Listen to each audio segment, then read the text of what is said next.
16 аудиомәтін. Арал қасіреті. Ой дариғай, өткен күнде белгі жоқ. Қазір ол күндер көрген түстей көзден ұшты да кетті.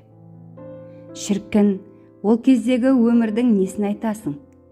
Онда жарықтық кәрі теңіздің бағы басында, қос дарияны қатар емген телегей теңіз қыста да, жазда да кенерінен асып жатқаны.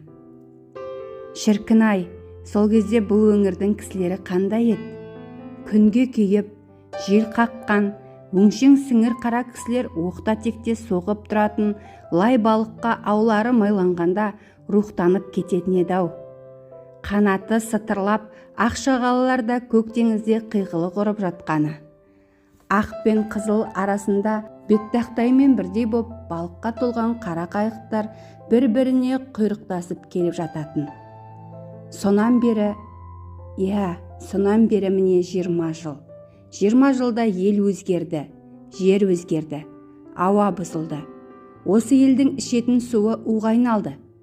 Теңіз тартылды. Суы шағын Сырдария түгіл, ағыны қатты Амударияны айтсаңшы.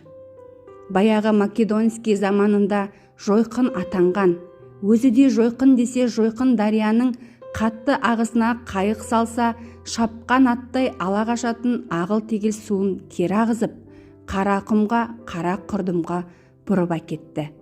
Бас аяғы 20 жылда теңіз жарты ортасынан төмен түсіп кетті. Бұл өңір 20 жылдан бері осылай болып жатыр.